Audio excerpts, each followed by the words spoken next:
Hello and welcome to Golden Years Care channel. My name is Owen Usari, your host and your seniors advocate. Today we're in continuation of our discussion on dementia and the different types of dementia. We'll be reacting to a video that talk explicitly on early onset Alzheimer. So briefly, I want to talk about the early onset Alzheimer and what you need to know before age 65.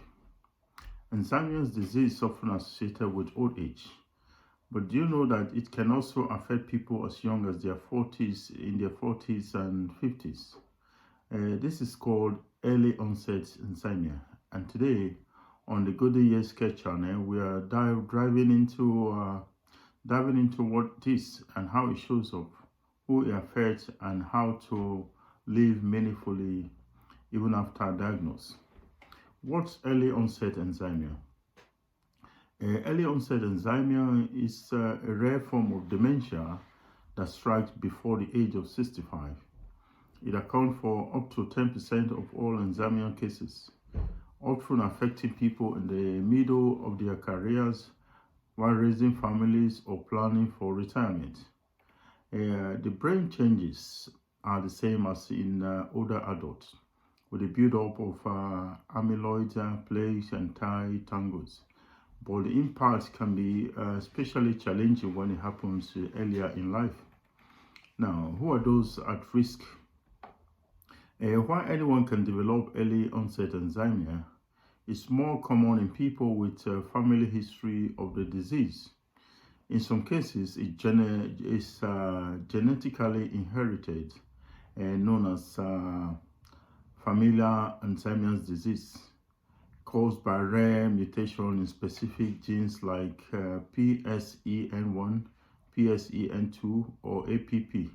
Now, these are the medical terms for this type of Alzheimer's disease. The early signs and symptoms. Symptoms may be harder to recognize in younger individuals, but some red flags include memory loss, disrupting work or home life, difficulty solving problems or multitasking, also struggling with planning, organization, or keeping track of appointments. Mood changes, depression, or withdrawing from family and friends. Getting lost in familiar places or forgetting common words. These are some of the symptoms, early symptoms. And if you are someone or you know someone who is noticing these changes, it's important to speak to a medical doctor as early as possible. Can it be cured or reversed? These are some of the often asked questions in these situations. Unfortunately, early onset Alzheimer's, like late onset form, has no cure presently, but early diagnosis can give families time to plan, also to begin treatment and explore support systems. Medications such as donepezil or memartin may help manage symptoms for a time. Now, how do we manage life after diagnosis? Getting diagnosed in your 40s or 50s can be shocking revelation, but it's not the end. And here is how to move forward when one finds themselves or you find a family member in this situation. One of the things to create a care plan that make legal and financial decisions early. Stay socially and mentally active with music, art, puzzles, and movements help also to be surrounded by family and loved ones. Another is to educate loved ones about the disease so they can support you.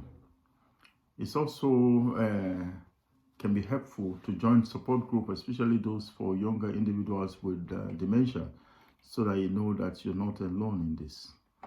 Now, living with a purpose. You still have a value, no matter the circumstances. If one finds himself in this situation, you still have a voice which supports understanding and care. Life with early onset Alzheimer can still be rich in connection and meaningful, and one can live a meaningful life as well. Right now, I would like you to watch with me this video that expressly explain situations where in real life someone going through it, and how with the help of a family, a loved one, receive support, we can learn one or two things from this. Thank you for watching. If this video help you in some or help you or someone you love, please like, share, and subscribe to the Golden Years Care channel. We are here to guide you through in every step of the way. Also, let's talk about dementia with compassion and clarity. Come with me as we watch the video together. Thanks once again for watching.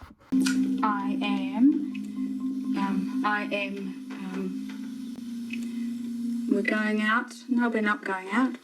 Where are we going? Oh, can you stop that? Because I can't remember what I was going to say.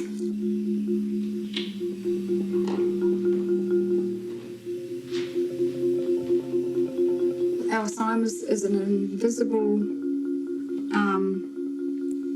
what's the word? An invisible, well, horror even.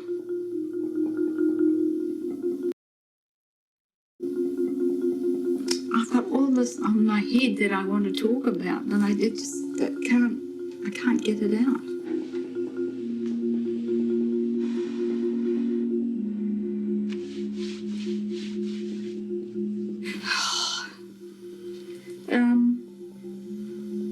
It's just really hard. I can't get it out, and I know what I want to say, but it just comes out gobbledygook. Mum has been diagnosed a year ago with early onset of Alzheimer's at the age of 55, going on 56. And at the moment we're just sort of trying to manage that situation. We're trying to, it's a guessing game. Well, thank you. I really want to know how God picks people. How, is it just random, that people suddenly get Alzheimer's, or? But I think, you've been through a lot. You've lost two brothers, a sister and a mother. Some people have never lost anyone. Yeah. Mixed with, the upbringing of us, where you were a solo mum, two children who, one of them was very difficult, he who shall not be named. Yeah. It's caused by trauma throughout the life of a person, and just sort of, things just chipping away, and then all of a sudden it's just gone. We've come a long way since then, eh? Mm. You worked your ass off, became a legal executive and a real estate agent, and all these things to provide. Oh, yeah. All the conferences I organised. And that was my graduation. What did you graduate with? Oh, it was law. Everyone thinks Alzheimer's is just memory, but your personality is such a huge part of it, and that's the thing that goes first. 10 years ago, even 2 years ago, you would never have guessed it. She was just happy, bubbly, life of the party, and now she's this person who's in a corner. Everywhere she goes, she just, goes into her own little world, and you've just got to sit there and look at that person, as I say, the shell of the person you once knew. It's pretty awful. Do you remember all of these times? Yeah, I do. Mum? Yeah? You've been in there for quite a while. I need to use the shower if it's okay. Okay. What? No, I'm with the crow. They need to get your reaction to me asking you to get out. Oh. Yeah, so I'll knock on the door and be like, Mum, and you'll just stand there like, yeah, I'm doing my hair. Rolling, just get in. Mum? You've been in there a while. Can I jump in and have a shower? You talking really? Oh, stop it. No, it's good. They need your reaction to me interrupting you. Oh, we'll try that again. Can I jump in and shower? You've been quite a while now. Oh, you're supposed to not open the door. What? It's been quite a while. Can I jump in and have a shower, please?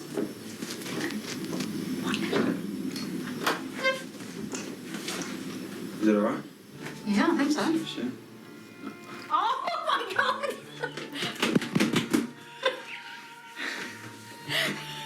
We will get there. Oh my God! I think the first two are probably going to be. No, I can do it. Yeah. Give me one more chance. One more chance? I know. All right, come Brushing your hair. on. Brushing the hair. All Yeah. right. I just feel, what do I just feel? Yeah. I'm trapped, really, sometimes. Can't do this, can't do that. People saying what you can and can't do and all that sort of thing. And you know, with years ago I could just do anything, go anything I wanted, but can't now.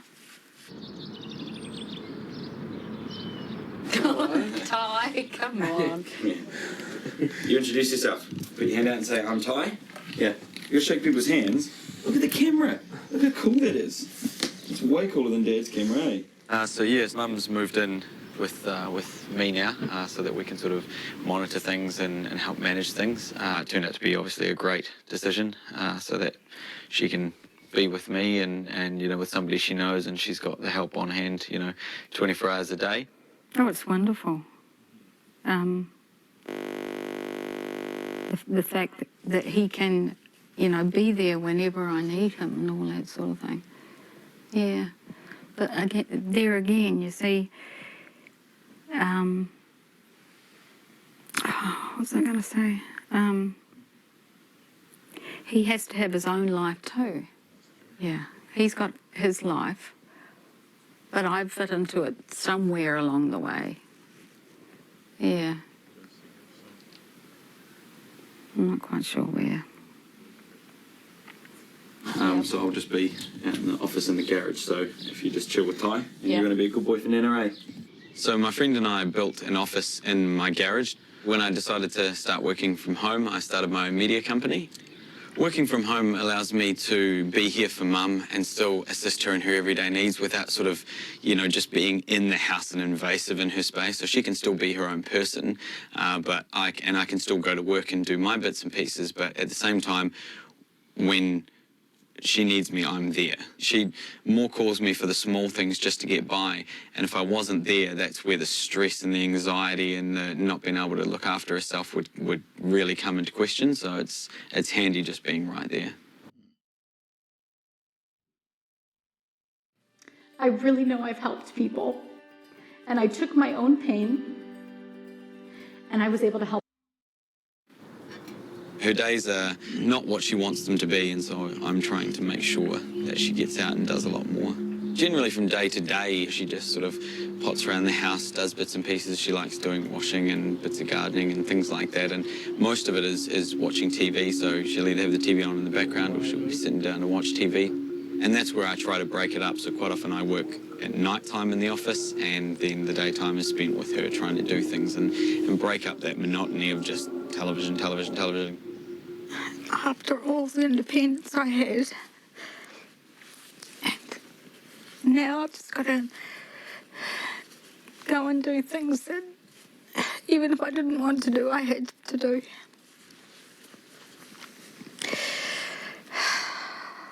I think that's been the hardest thing, is losing that independence. There is, you know, the walks are the only real freedom now. You know, and they're something that I wouldn't dream of taking away, but they're very scary for me, you know. It's the only thing Mum can do by herself.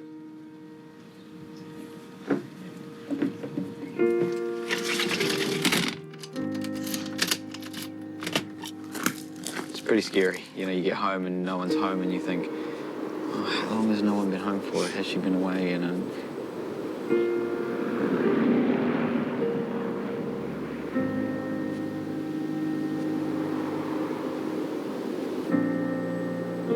Every time you hear the footsteps of the driveway, just a big sigh of relief comes to you, you know. But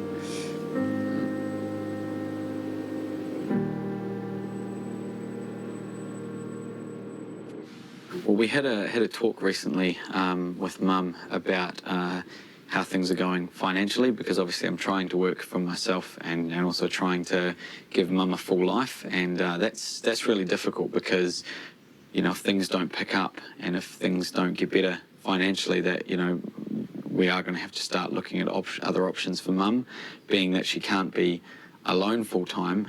You know, it is going to have to be sort of a cared for option. You know, Mum took that really hard, and I took that on board as well, that, you know, this is her worst nightmare, you know, being 57 and in a rest home or something like that, surrounded by old people. I mean, that really just cuts you off at the knees. I have different toast than the others. Where's my pills? Where did my pills go? Oh my God. Where did they go? I have no idea where my pills are. They were on my plate. Now they're not. Great.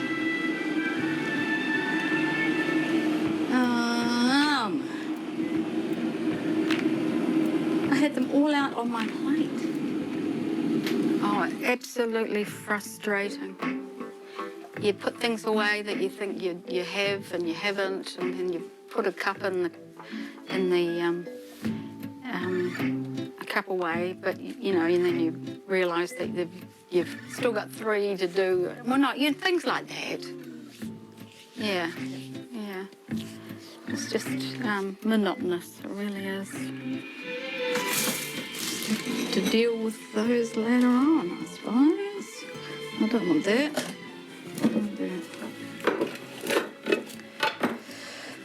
I can't understand why. Because the pills were just sitting on a plate here, and now they're not. And this is what happens to me every day.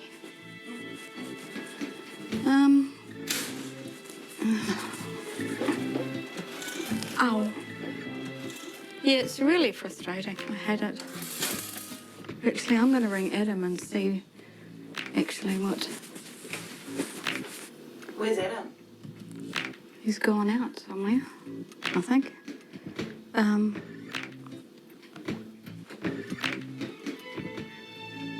Hi. I had my pills on a plate. Do you know where they have gone? Oh. Okay then. All right. Okay. Bye. Okay, so I've just got to grab Tuesdays. So this is what we do. I'll put that down there. I think I'm quite lucky that I have, you know, a 5-year-old son while in this situation, because if I didn't, then, you know, I wouldn't know how to care for another dependent person, you know, regardless of age. So that's definitely worked in my favour. Is that new stuff? Yes. Oh, that's the one that you had the other day. Okay, come on. You're under my power. So do you look after Tyler? No, not a lot. No, but people are coming out in and out all the time. Hey. Have you been good for Nana? Yep. Oh, I don't know. Have you? How good? Normal. Normal. So not super good, but not really bad. Just normal. Yeah? Have you been good enough to go down to the park? Yes. You know, although Mum gets flustered easily by him, you know, it's good that they spend time together while they can, you know, while everything's still good. So, yeah. I think it's definitely made me a better person. I don't take anything or anyone for granted. because of everything that's happened, I grab hold of something and I don't let it go, you know, and the best things in life you should never let go of. That's the powerful side of this disease, is that, you know, the people around you can either choose to be really upset and sad and just, you know, go along with it, or they can make the most out of everything, and that's what we've chosen to do. And so it's a really special gift that Mum's given me now. Quick, start again, start again, quick, start again. What am I doing? You can still better, go. Go, Nana, keep going, Nana, keep going. Oh, sorry. Yay! No, you're not done yet. Oh, what? Go. Get up the wall, you gotta get up the wall. Jump, try and grab on. Oh, that's it. That's it. Here we go. Run. Okay, here we go. Here we go. Get up. All right, hold on. Get over this side. Here we go. Oh, come on, Nana. Come on. I got it. Yeah. Get your leg up. Here we go.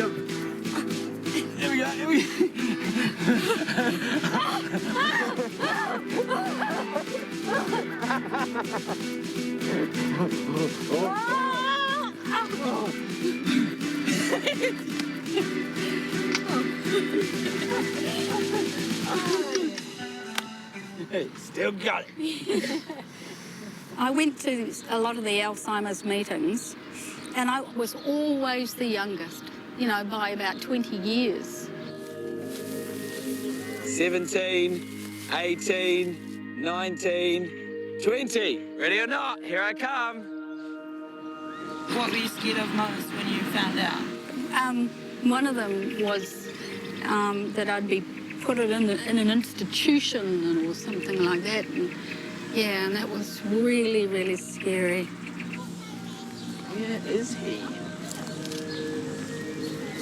I mean, everybody just carries on with their own stuff, but I'm sort of stuck here. Can't do what I want to do. Yeah, I've just got to go along with what everybody says, really. Where could he be? You can't do what you want to do. You can't go where you want to go. And people taking, you know, people...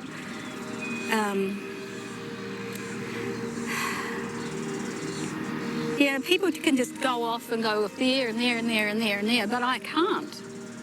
I've got to have a minder just about all the time. And it's just really horrible. Oh, there you are. Look at you. Were you moving around on me? Yeah. Oh, I kept looking for you and I couldn't find you. Oh, very good hiding spot. Well done. If you had that freedom to do what you wanted to, what do you think you would be doing? Travelling the world.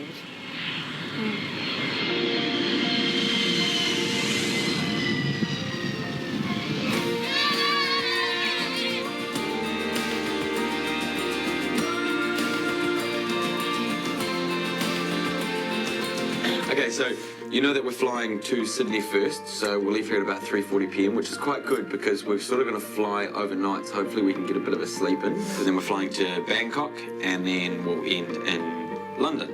Okay. Okay. Yeah! After we got the diagnosis on the day, she just turned to me and she said, well, I'm never going to travel by myself again, am I? And I said, what do you mean travel? She said, well, I'm seeing, you know, the Eiffel Tower and all these sorts of things. And I said, don't worry, I'll get you there. And at the time, I had absolutely no idea how I was going to do that. And I sort of said it and then instantly thought, how am I going to make that happen? But that's now going to be, you know, the biggest part of her bucket list, which we're going to be able to tick. What are you hoping to get from the trip? Just marvellous memories.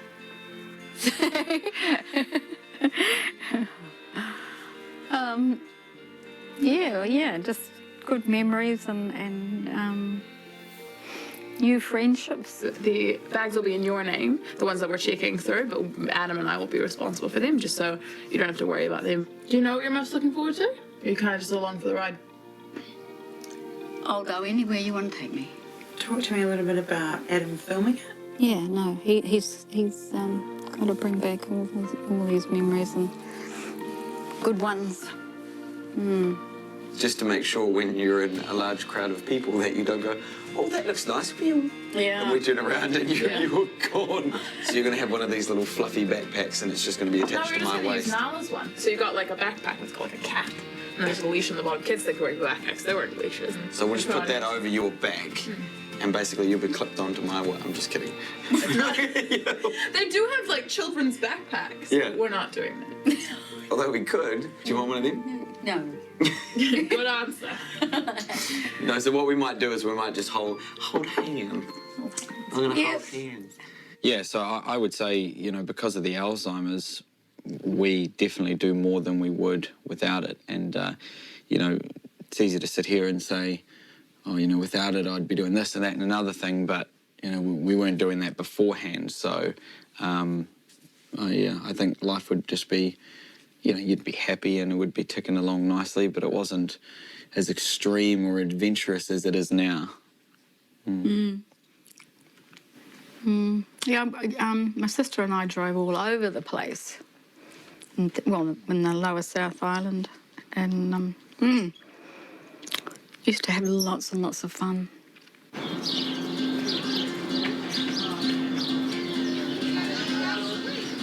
So today, Sue, we've got you working down in the eco garden. You know that one you've done before, about 3 times. Yeah. So you got your knee pad.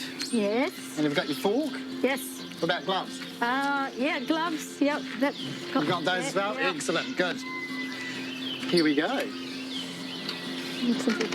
So if you want to get your gloves, I'll go and get you some bags to put the weeds in. All right. And then I'll come straight back, okay? Okay. All righty. Yeah.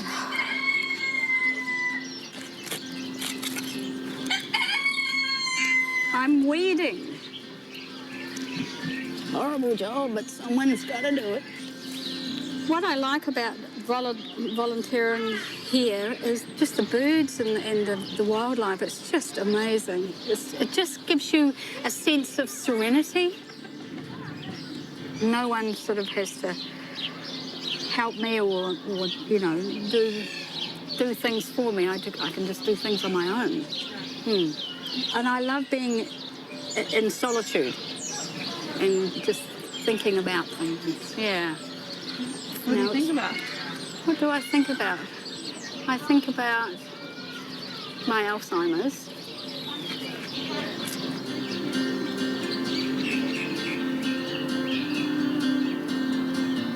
In my head, I'm not Alzheimer's, but I am, sort of. Yeah. And What do you mean by that? well, sometimes I don't feel sick or anything. I just feel me, normal. Yeah. Just think about things and what should have been or could have been. Age Perfect Day Cream. Skin is firmer in just one use, retightened, age spots are reduced.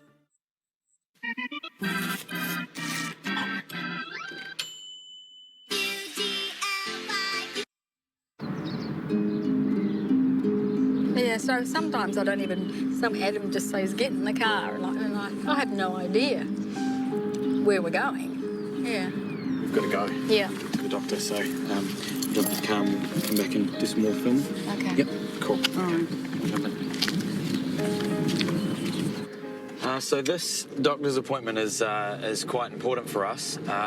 It's basically to get a medical certificate for when we're flying, so that I can look after Mum and be able to be there with her 24/7. We had an incident where we were coming back from Australia, and basically Mum had a couple of bits of jewellery on her, and the metal detector went off, and I went over to help Mum, and they asked me I said, "Sir, can you please stand back?" And it was quite firm, and I kept on trying to explain to them the situation, and I told them, look, she's got Alzheimer's, and they just basically they wouldn't have a bar of it, and then they started getting really suspicious as to why I was trying to get to Mum and trying to help her. So yeah, it was quite a traumatic experience. Does that story make you think of? Does that bring anything up for you?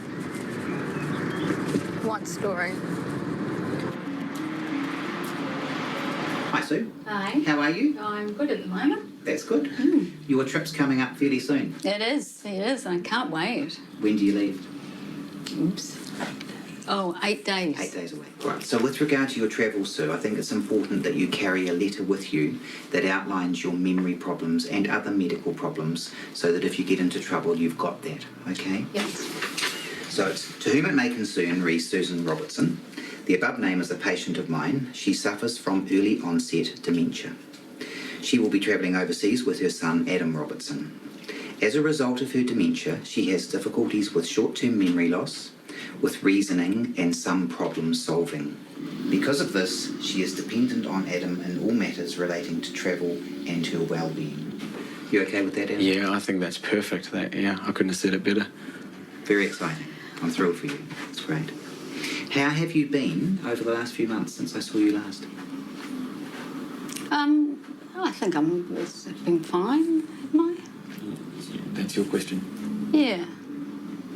I still get teary. Do you? Yeah. Right, okay. Yeah. So do you get emotional at times? Yeah, I do. Are there any particular triggers to that, Sue? I don't know. You know what the big one is? What? The thing that we discussed recently. What, you putting me in a home? I hate it when you say it like that, but yeah, talking about, the future and where we're going and things like that, that's probably the worst one. It took about 3 days for Mum to come right after that talk, which was it's pretty devastating. Yeah.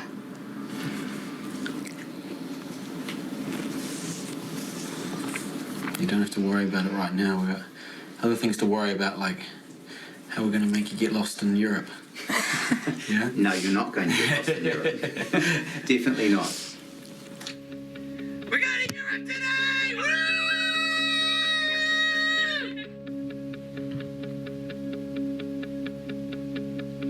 I guess the biggest thing I'm worried about in Europe is Mum's condition and how it's going to progress. Coming home from the trip, the worst case scenario is that Mum's disease has completely taken over and she's no longer coherently with us, and that's a very real possibility. I suppose that was something that I did think about while fighting for this trip, but at the same time, do you turn to your mother and say, oh no, we're not going on a trip just in case it makes your Alzheimer's worse? She'd just turn around and say, well, my Alzheimer's is going to get worse anyway. I want to go and see these things. That is the scariest thing in the world for me because, it's going to be, you're essentially losing your mother. But you have to still walk beside her. I can't really fathom what that's going to be like, seeing your mum who's a shit. I don't ever slow up, no I don't take shit. I got no love for the fakeness. If you wanna play tough and wanna hate this, I'll always show up. I don't ever slow up, no I don't take shit. I got no love for the fakeness. If you wanna play tough and wanna hate this, I'll always show up and make a statement. I don't ever slow up, no I don't take shit. I got no love for the fakeness. If you wanna play tough and wanna hate this, I'll always show up and make a statement. Everything I do so instinctive and so passionate. Every word I move so descriptive like an adjective. I got a vendetta against people who patented being negative when you should be getting after it. I got facts over tracks, this and that. Spitting slow, spitting fast. I could roast, I could gas. Think I'm okay at last, but I don't know if that can. Thanks for watching. I was really an experience. I appreciate the way the son and the partner, the whole family supported. Sweet. What if there was no support from the family? And how many people with insomnia and all these diseases are going